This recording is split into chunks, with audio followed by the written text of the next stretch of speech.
Welcome to the Fantasy Champions Fantasy Football Podcast. Here's your host, Morgan Colby and Rick Lemon. What's going on, Fantasy Champs? Welcome to the final pod of the week. Final hoorah of week 11. And not to mention, how many buys and sells do we have left? Sheesh. Probably not a ton with trade deadlines. What do we do with this show? I don't remember. I think we just keep doing buys and sells. No, I think there's something else that we do, but I don't. We'll find out. We figured it out. There's probably something fun. We could probably split the weekly recap show. Oh, that's what we probably should do. Wires. That would make more sense. But anyway, maybe we'll do Sunday previews. Games, maybe. But we'll see. We'll figure it out. But buys and sells, it's almost your trade deadline. You know, we'll take you out probably till the playoffs in terms of the trade deadline and buys and sells. But we're going to try to help you improve your rosters going into some of these trade deadlines and some of the rest of the season that you have to help improve your roster to get ready for the playoffs. Most of the time, like some of these guys may have good schedules, some of them not. Some of them have breakout upside, rest of season, stuff like that. Maybe league winning upside, stuff like that. But I will say stuff like that 100,000 times in my brain, and it'll be freaking hella confusing. I said it, I think 3 times in that whole sequence of sentences. And it was still confusing. No, it's still confusing. So anyway, but we will get some buys and sells to you. You want to focus on matchups late in the season when you're making trades, because if you can find players with some good matchups down the stretch, that will really help your playoff production. I also like to, with waiver wire time, and maybe I should talk about this on the waiver wire show, but if you have some roster space, start getting prepared and picking up some guys with some easy schedules and stuff like that down the stretch. There it is again. Got it. I gotta stop saying that phrase. Stuff like that. It's all right, bro. What a disaster. Did I say our names? I don't even know. I don't know. It doesn't matter. Oh, well. Names were on the screen at some point. Exactly. Before we jump into buys and sells, check out our website, fantasychampions.com. Follow us on Twitter, Instagram, Facebook, TikTok. If you're listening on Apple Podcasts, Spotify, Stitcher, or any other podcasting platforms, please leave your review and share this podcast with your friends. If you're watching on YouTube, subscribe, click the bell for notifications, like, and comment down below any questions you may have. Man, what an intro. I know. It took a while, but we got there. We did somehow arrive at our location after 4 minutes of rambling. It's all right, bro. It's the last show of the week. I get to the end of the week, and I'm just like ready to take a nap on the weekend and then watch football. Right. Eat unhealthy for a whole day. Right. And just watch. Yeah, Sundays are great, but at the end of Sundays, I always feel awful because I just don't do anything. Yeah. And then you're like, oh, all I did was watch football today. It's great. It's wonderful. But anyway, let's improve your rosters. We'll start with the buys, go to the sells, and we're going to start with the number one buy. And I think a player that I'm going to be all on board with in the offseason. I'm already starting 2023 fantasy football, getting your big board ready. Yeah, I'm getting my big board ready. My top 200, and Kadarius Toney is high on that list.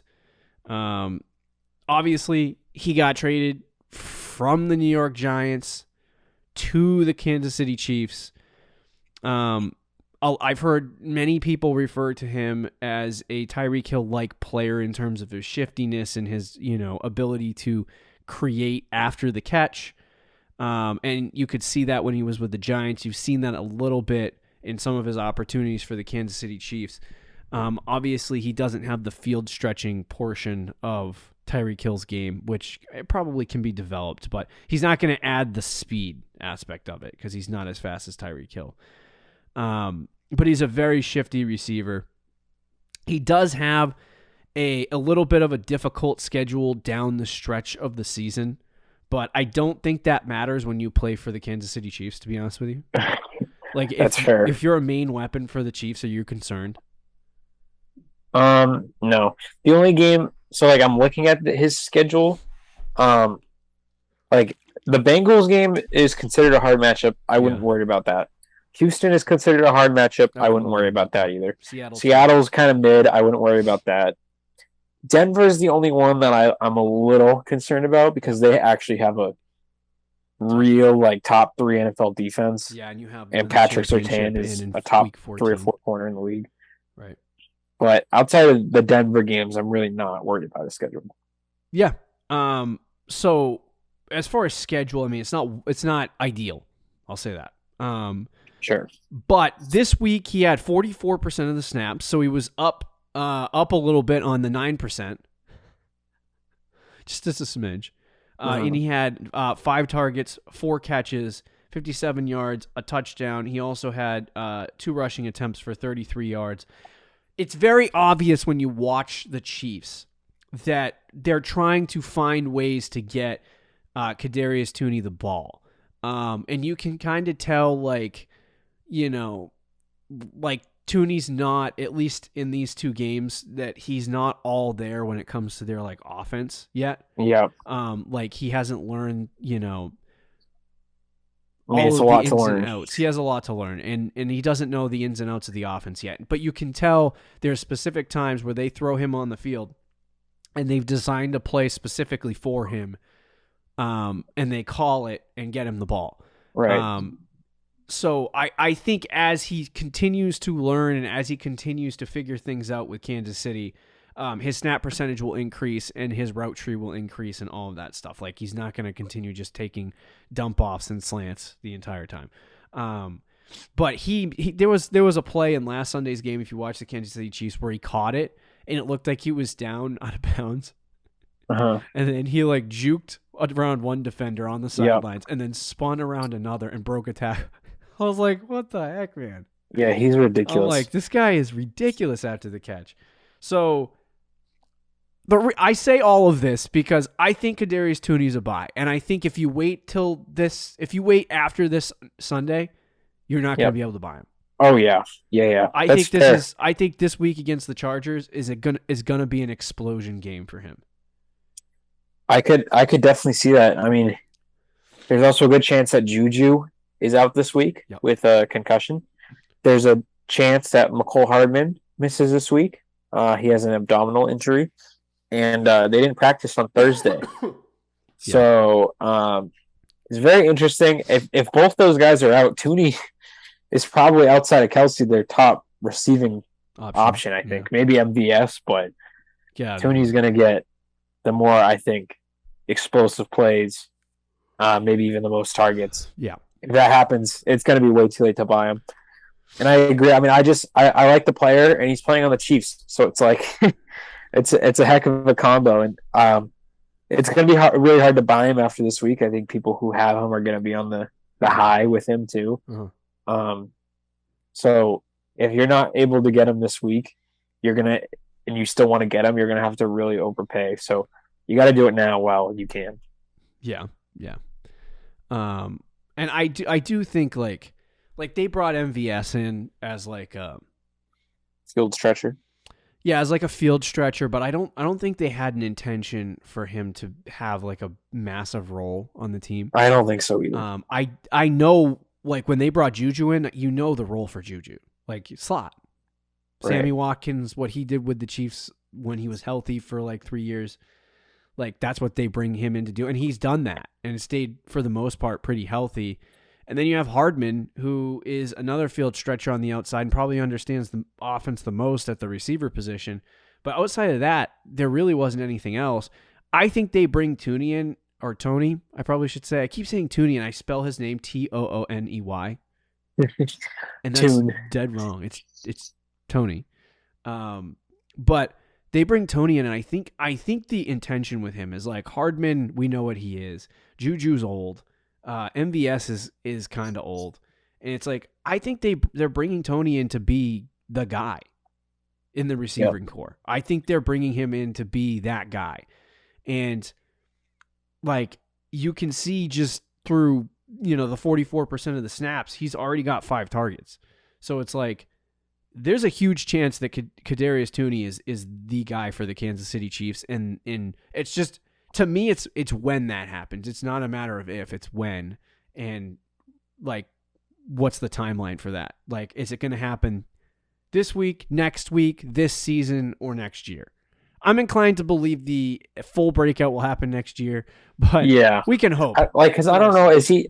One of my concerns is like, is he ever, at least rest of this season, is he going to get to a point where he's playing like a 85-90% snap percentage, or is he going to hang around like 50, 60? I think he'll hang around 50 or 60. But if he keeps doing what he did on Sunday, and just like if you put stuff like that on film, where he adjusts his glove, like that's not a skill set, but like he adjusted his glove and then made a ridiculous catch, and it's like great catch.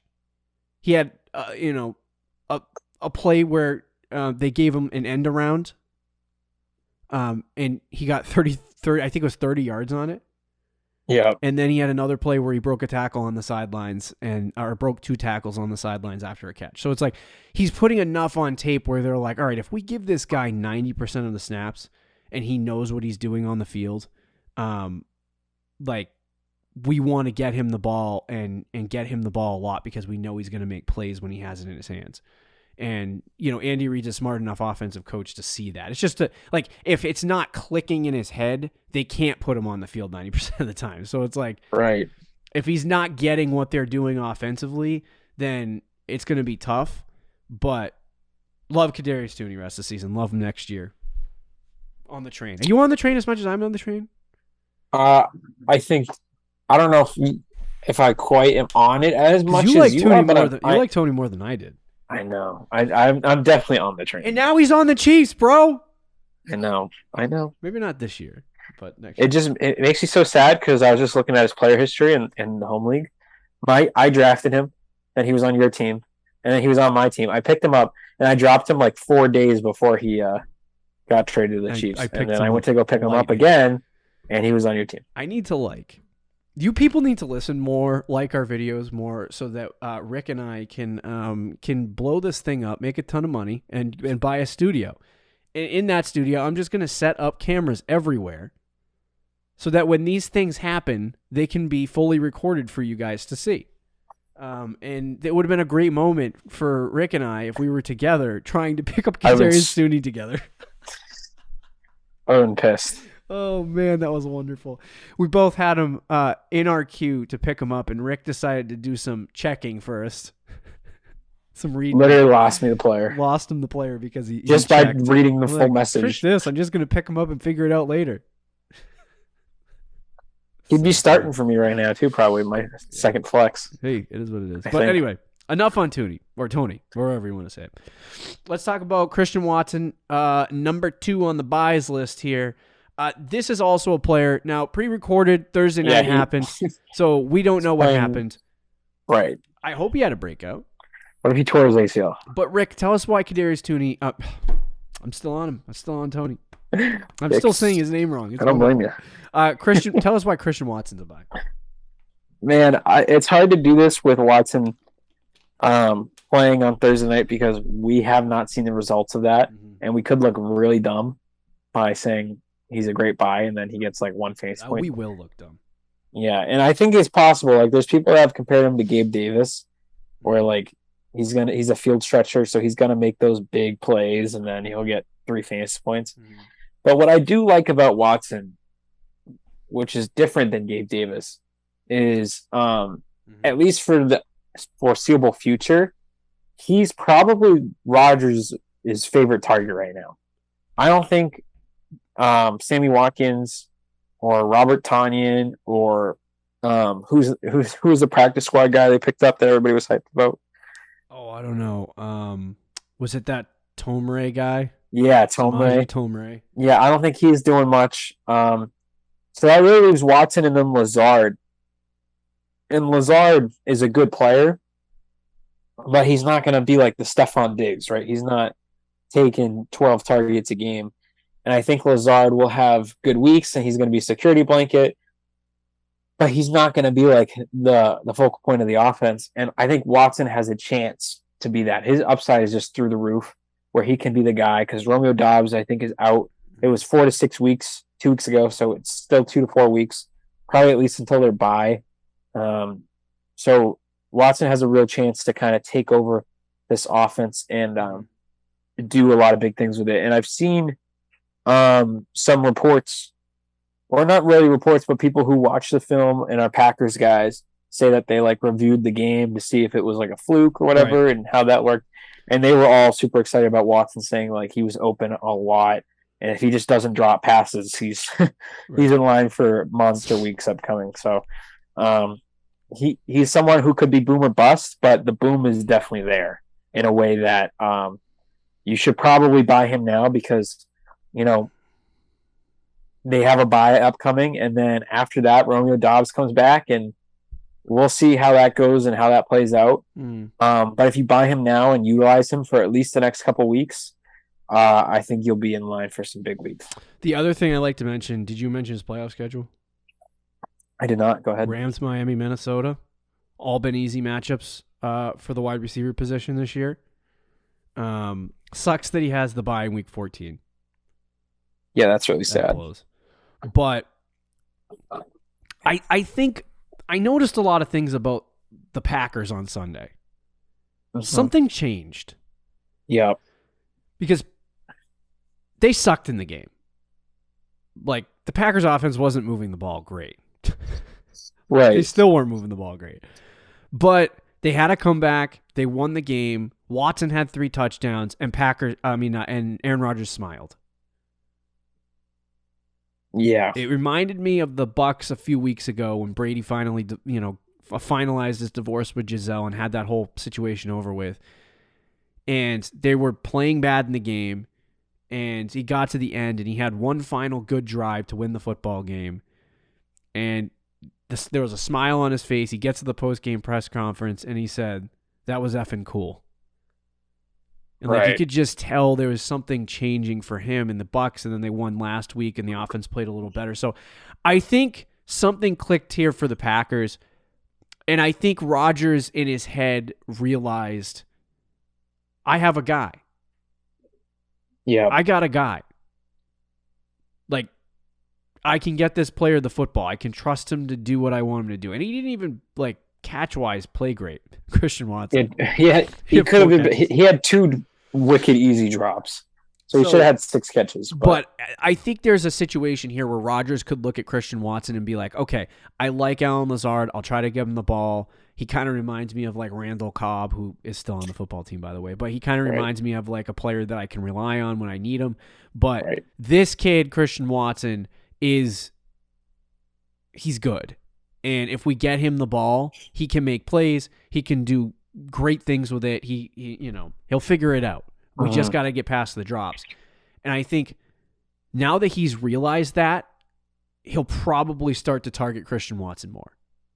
And if and when that does happen, right, which it happened this week where he had 8 targets, you're going to see some monster games for Christian Watson. And against Tennessee this week, he has a freaking easy matchup. Obviously, they already played the game, so I hope this is just a continuation of Christian Watson's big games. But we'll post this on Friday or Saturday or whatever, and then Rodgers on Thursday is going to have 6 interceptions, and Watson's going to have 1 catch for 2 fantasy points. You all are going to laugh at me for my long monologue. It's just what's probably going to happen. But point is, I would get this player before something like that happens. Even if it doesn't happen on Thursday night against Tennessee, I want Christian Watson before that happens. Because at some point this season, it's going to happen. And so, he's too good of a player not to do that. He's fast and he's 6'5". That's usually a good combo. It's usually a good combo. Metcalf was fast and 6'5" as well. Or I think, isn't he 6'6" or something stupid? But anyway. I think so. He's huge. I just want to say, too, on Sleeper, they've updated, in the beginning of the week, it says where they have him where they have players rated, I guess, going into weeks. Yeah. He was ranked like wide receiver 40 something, and he was projected at 8 points. Mm-hmm. He's now up to projected 11 points, and he's wide receiver 26. So Moving he's climbing up. I was waiting for Tooney to move up too, but whatever. But get these two guys. They were also probably like waiver wire pickups. So if you didn't get the opportunity to pick them up, like should have picked them up. You should have picked them up, and you should probably trade for him. Let's talk about the last guy. You know all about this guy. Plenty of fantasy teams with him. Travis Etienne, number 3. Buy. Just buy him. Yeah. We told you 17 times this year. Just buy him. I was going to say, is it almost too late to buy him, or you think I was going to say that, but then if you look at his last couple games. True. Did he have a good game this week? I can't even remember. I don't think he went crazy. Hold on, I'm trying to pull. I think he had double-digit fantasy points, but yeah. So Travis Etienne had 10 points this week, 26 the last week. He had a tough week this week against Kansas City, who was a good run defense. I think this is a good buy low opportunity because he has had, since they gave him the starting role, a bunch of monster games, and this week it was kind of like the game script went negative on him. And obviously they got to a point where, like, obviously he had 3 catches in the game for 28 yards, but they couldn't just keep dumping it to the running back. I mean, they had 4. Yeah, Lawrence threw the ball 40 times this week. So it's like it just wasn't a game where they were going to run it 20 times with Travis Etienne like they had in previous weeks. And I think the same thing might happen against Baltimore unless the game is close. Like if Jacksonville keeps games close, that's when Etienne plays his best. If they're in the lead or it's really close, they get Etienne like heavily involved. If they're just getting blown out and they have to throw it, that's always a negative game script for any running back, unless your name is Christian McCaffrey or, I'm trying to think of another pass catching running back. Alvin Kamara. Saquon Barkley, I don't know. Yeah. So, but Travis Etienne, good pass catching running back. I think when things go, when you're losing that bad, you have to throw it downfield. You can't keep dumping it off to the running back and hope for the best. So, and then I think there were also situations in the game where they have this guy Jamal Agnew who isn't a running back. He's a receiver, a slot receiver, but they keep throwing him at running back when they have pass catching downs. Very strange. It only happens like 6 times a game. But I noticed this week when they were in hurry-up offense against the Chiefs, they kept throwing this guy out there. When you're in hurry-up, you can't swap out like the running back. You're trying to move the ball down the field. So it's like they put Agnew out for the first play, and I'm like, great, Etienne's not playing the rest of this drive. Yep. So, unless it was an incompletion or something. The game script was negative, but the reason why I bring that up is because I think this is a buy opportunity or a buy window for Travis Etienne right before the deadline, because he has his bye week this week, and he has he didn't have a great game against Kansas City. So what you can offer people is to take his bye week. Like I'll take his bye week this week, and suffer the consequences of that, and give you a player who who's already had their bye, or something like that, and then it'll help them because you're at the point in the season where you have to win games to make the playoffs. Yeah, and if you'll still need to give up a lot, but that might be able to be enough of an entice to some people who need to maybe win out. Yep. Where they'll be willing to at least deal him. Right. But you still won't be able to go cheap. You're gonna have to pay a heavy price. Yeah. But he's a guy who's at this point he's a top 10 running back. So you should treat him as such. And I don't know if everybody does, especially maybe some casual people don't really view him as an RB1, even the way he's been playing the last couple of weeks in that role. So definitely go get Etienne. Can I say some honorable mentions real quick? Yeah, go ahead. DeAndre Swift, I think. Yes, sir. Even though it's super gross, and I don't know if Dan Campbell is ever going to give him full work, I would still buy him because he's just so cheap. And then you might not agree with this one, but David Montgomery, I think with Khalil Herbert going on IR, his schedule's Swiss cheese, at least this upcoming week. I think he could be a good buy. At least a DFS stash, maybe a good start as well. Okay, fair enough. Let's talk about some sells. All right, let's do it. You didn't take this guy off the list, but we'll talk about him anyway. Quickly, Najee Harris. What a disappointment this year has been for him, and the Steelers suck. I'm glad I backed off the train in the offseason because in the beginning of the offseason I was in on him. I think we both had him right around like RB 7, 6, or 7. I dropped him down to I think 10 before the draft. But which is still top 10. But like in the early part of the season, he had 10, 13, 13, and then 7, 6, 12, 11, 11, 9. Like his floor is 10 points. The problem with the Steelers and the problem with Najee Harris is this is what he did last year, right? These 10, 11, 12-point games. The difference is he scored touchdowns. Yeah. He had touchdowns. This year, he has 3. Right. So, and not to mention that he would have games where Big Ben would literally just dump it off to him like 10 times. He had games last year where he had like 7 or 8 catches. Yeah, this year he has like 2 6-target games, and that's it. Yeah, and in PPR, like that matters. Last year he had 74 receptions. I believe he's on pace for like 45 this year, so still catches passes, but that number is way less than what it was. Yeah. Which for PPR matters, especially if you're not going to score touchdowns either. Yeah. And then you're inefficient on the ground. So it kind of leaves a hole. But yeah, I don't even know if you can sell him at this point, but if you can, I think he can be like if I had the opportunity to, like, I didn't have any running backs, and I had the opportunity to trade for Najee Harris, and somebody was desperate enough where they were like, all right, I'm done. See you later. Yeah. But can you trade him and get anything worth the value? This is his schedule. Cincinnati, Indianapolis, Atlanta, Baltimore, Carolina, Las Vegas, and Baltimore again.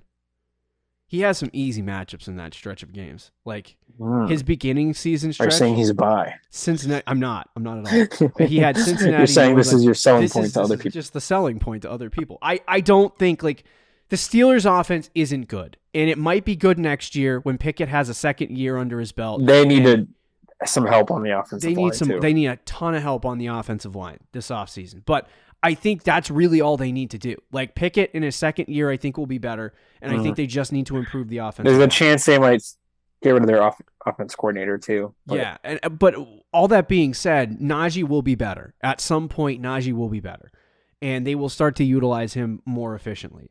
I just think at this point, like you're looking at Najee Harris, and like even this week, he had 20 carries, 99 yards, 4.9 yards a carry, like very good game. He did have a good game this week. Nine fantasy best game points. of the year. Probably his most efficient game of the year. He only had one. He only had one catch. He didn't even catch it. He had one target. Yep. 99 yards. Yeah, so it's tough. It's just tough, and in PPR leagues, it's tough to overcome something like that. That's kind of what Dameon Pierce has been doing. Standard leagues, you're rejoicing. He's having a good, solid season. But for me, it's like, do we expect the touchdowns to change? And I will say no.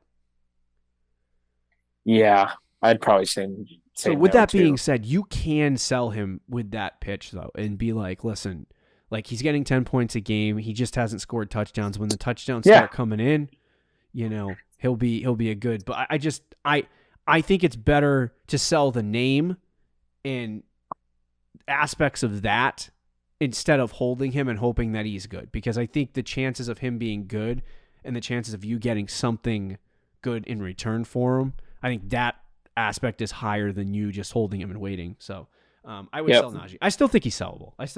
He hasn't been great this year at all, but sellable. Jeff Wilson Jr. This is an interesting one because I actually saw a buy list today on Fantasy Pros that said to buy him. Yeah. I thoroughly disagree. Jeff Wilson I think they want to utilize him like as the feature back.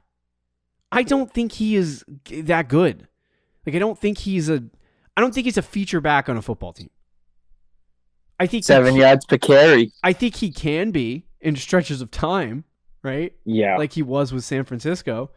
But I just don't think that he is that type of player. He also he's 27 years old. Like, for Dynasty, obviously that's terrible, but like, I feel like this guy's just a walking, like, I'm going to get hurt. I mean, maybe. The Dolphins scheme, man, it's that San Francisco it's East. Insane. But the games that he's played, Chicago, Cleveland, he has a bye week this week, and then he plays Houston next week. Like those are just some easy games for him. Right. But then you have, after the Houston game, you have San Francisco, you have a Buffalo game, you have the Patriots in week 17, and there's only really like it's like 3 tough games, 3 easy games down the stretch. Like, to me, you have 2 hard games in the playoffs, and it's like, that's tough. I just like, I would take this 16 and 22 point performance and these fantasy people who are losing their mind over Jeff Wilson and sell that now and get something that'll help your team down the stretch of the season. I don't want the schedule, and I don't necessarily want the player down the stretch because he is a walking injury and all of the extra baggage that comes along with Jeff Wilson. If you sell him now and get something good for him, if he does have a good down the stretch of the season, then that's fine. Like, it is what it is, but just make sure what you're getting is good. You know what I mean? Right. It's not a bad idea to sell him. Well, the thing with Jeff Wilson is like, we might be a week early on this because he might light up Houston. Yeah. But I do agree with, and I saw somebody on Twitter say that rest of season rankings, he's putting Jeff Wilson as top 12 for running backs. Whoa. And I just like, that's who you can sell it to. There are people who are like that. Yeah. And I don't love that. And even if Wilson is like the guy in the backfield, I don't think that just eliminates Mostert, as many people know. The way Mike McDaniel has loved Mostert, he's still going to carve a role in the offense, and he played good this week, so they're going to be involved. But what's interesting with like Jeff Wilson is all the things you said is true, and I would also add that I think they've been in a lot of positive game scripts lately. Yeah. And in his 2 games with the Dolphins, the Bears and Browns, they were winning those games the entire way for the most part, right? Yeah. And I think that might continue with Houston, but then with the 49ers, with the Chargers, with the Bills, even maybe the Packers and Patriots, I don't think they're going to be winning those games by like 20 points in the third quarter, right? Like, those are going to be competitive games where chances are, at least some of those, they're going to be losing, playing from behind, playing in negative game scripts. And I think that affects Jeff Wilson a lot, where he's not going to be getting these 20-plus touch games like he did this last week against Cleveland, and he might against Houston. So because of that, I would definitely sell him to one of those people that think he's an RB1 going forward. Again, I wouldn't even mind waiting a week or 2 because he's got Houston after the bye. So if you're willing to wait on it and you want to play him against Houston, fine. Or sell him now and get ahead of it, you can do that too. But I definitely think he's on the sell radar hard for the people that are very Jeff Wilson people. I think we might have one of those guys in our league, potentially the guy who has him, which would explain his recent trade for him. Yeah. His love of Jeff Wilson. All right, let's talk about the final buy. The final sell. Playoff Leonard Fournette. I think he's been on this list before. But this week, he didn't have a bad game. No, he had a touchdown. Saved the game. I want to note the snap percentage. 29%. Yep. Rashad White took that backfield against the Seattle Seahawks. Yeah. Rashad White is a good buy. Leonard Fournette lost his job in week 10 of the 2022 fantasy football season. It hasn't showed fully unless their plan is to hold Lanny. Obviously, they can't trade him, can't get rid of him.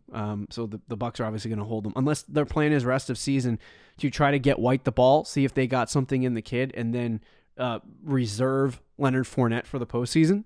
Yeah, and I could see that. And that could very well be the plan, because he had 14 carries, 57 yards, 15 touches in the game. So it wasn't like he wasn't getting an opportunity. But the big thing about Leonard Fournette was that early in the season when he was doing well, he was getting pass catching work, he was getting rushing work, all of it was working together, and he was having some really good games. I think he was like a top 10, top 8 running back in fantasy football. He's still RB9 in PPR. He's still RB9 in PPR. But now that he has kind of lost his job just due to straight inefficiency and running the football, right?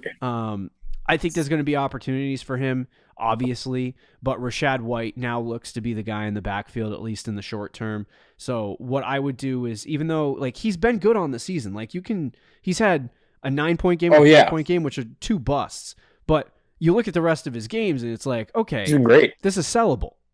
So this is an asset that you can sell,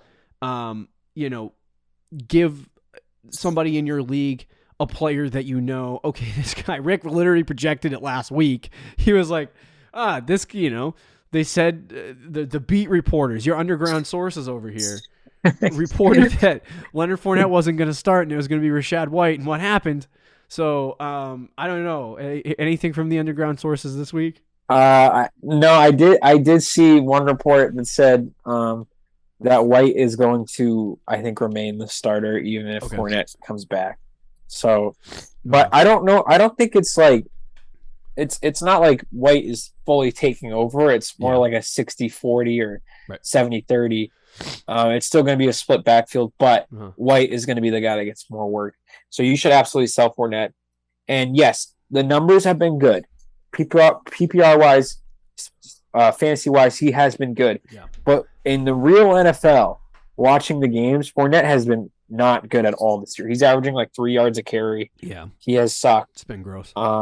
It's been really gross. But because of his pass catching and his touchdowns, people are like, oh, Leonard Fournette, he's great. And they just look at the fantasy points. So because of that, you can sell him. Absolutely, you can still sell him, I think. There's going to be people that are concerned about White's usage from last week, but you can blame it on the hip injury. Be like, well, he's battling the hip. Yeah, the hip hurts. Even though he was getting out-touched before that happened. So, but you don't have to say that part. But I think Fournette's a great sell, and you can get, I think, a real package for him still, when in reality, he's probably going to drop down a lot. Yeah, he could still be fantasy relevant because it's Brady, and he just needs to get out there, get a touchdown or 4 or 5 receptions. Save his, like this week, he would have had like 5 points, but he ends up with 11 because he scored a touchdown. Yeah, but he could still get some pass catching, but he's not going to be RB9, which is right now where he is in fantasy points, or nowhere near that. So Fournette is a great sell, and you should do it now before it's too late. Yeah, I agree. The final note I'll make on Lenny too is that the response is going to be, oh well, he had a hip injury, and I'm like, that happened in the third quarter. That's not. It actually happened, I think, in the fourth. Oh yeah. So like, but to me, it's like it's not even that didn't affect. It didn't. Obviously, it affected the snap percentage. Pretty sure. Didn't White start the game, like the first drive of the game? Yes. Yeah. Yeah. But obviously that did affect the snap percentage, so it should be like right around 40%. But if you look at it from a whole game, like it didn't take him out of the game in terms of snap percentage. You know what I mean? Like, so like he definitely is getting more, and you see the decrease over the against Pittsburgh in week 6, he had 82%, 60, 72, 62, and now 29. So it's like the numbers have been decreasing, since the early part of the season where he was at 70, 80, 90%. Right. So Fournette, definitely a sell. Sell him now before the bad games start rolling in. I would buy Rachaad White. Honorable mention again. Sure. It's a good buy.